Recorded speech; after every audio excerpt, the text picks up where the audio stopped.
Hello everyone and welcome to my video. Today we are going to look at my investment strategy. So when looking for stocks to invest in, I look for three things. The first is stocks that are undervalued, stocks that have a compound growth rate of over 10%, and also stocks that are classified as good and healthy whenever it comes to the dividend payout ratio. So when looking for undervalued stocks, I've put a link to a web page that gives you a number of different strategies for finding undervalued stocks. We'll take a look at it here now in a moment, but we can look for different stocks that have value, growth, high quality, dividend investing, and that have deep value. So this is the website I mentioned in the previous slide.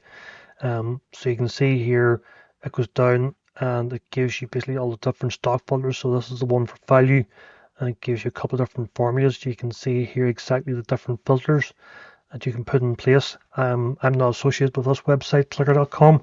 I am a member, I have signed up, I'm a paying member, but I'm not associated with the website. But you can go in here and put on these different settings and filters in to see exactly what stocks meet these criteria. So you can see the biggest losers, growth stocks, growth of a reasonable price, on down, revenue rockets. Again, gives all the different filters and different things to look for. You can put it all in, it comes back with a list. High quality stocks, scalable kings, dividend investing stocks, stocks with a high yield. This does a search for stocks over 7%. Alternatively, you can find higher quality companies by lowering your required dividend yield to 3 or 5%. I have it down to 3%. On down, dividend growers, deep value screeners as well for deep value stocks. So there's a number of different, there's 10 there in total. So I use all these different screeners to look for different dividend stocks that are basically undervalued and have got good potential. So once I have a list of undervalued stocks, the next thing I do is look for stocks that have a compound annual growth rate of more than 10% over the next 2 years.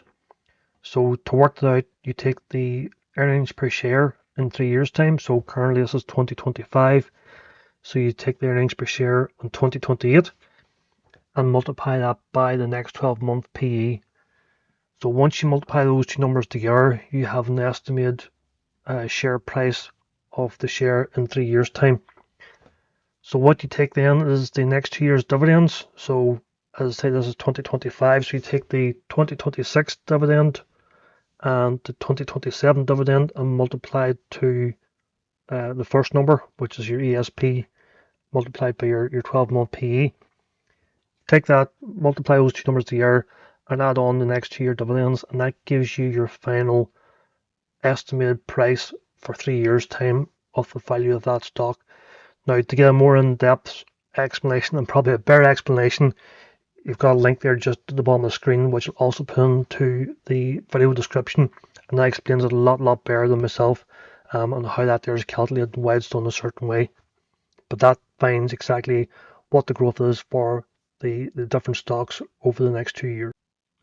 So once I've narrowed down my undervalued stock list and worked out which different stocks have a good growth rate, the next thing to do then is work out the dividend payout ratio.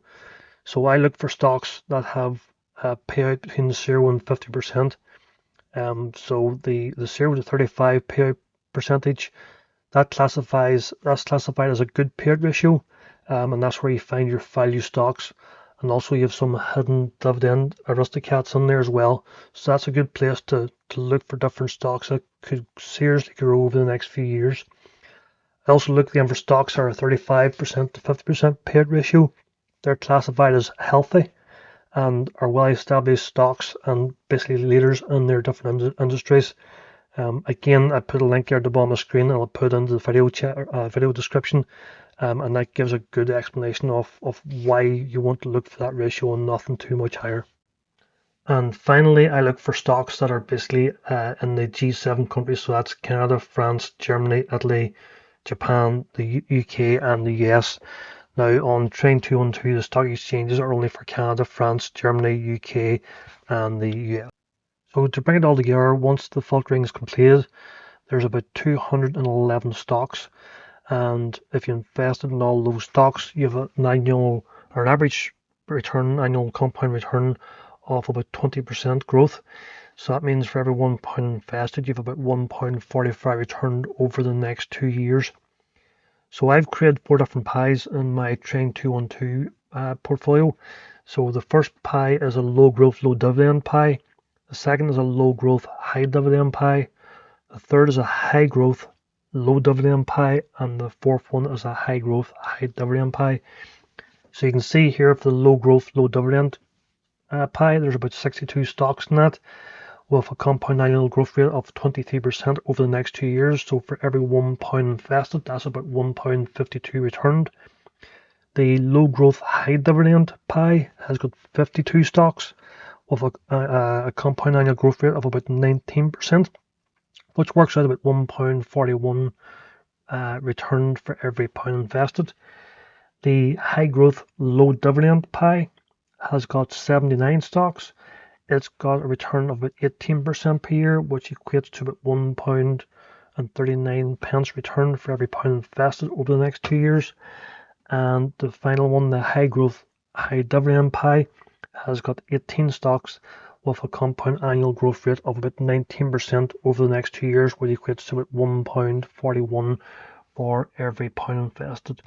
So if you look at my Train 212 profile, you can see I have the 4 pies there. There's actually slightly more because you only put 50 holdings on each pie, so there's a couple of different pies here, but I've got them all shared, so they're free to copy and scrutinize and see what's there.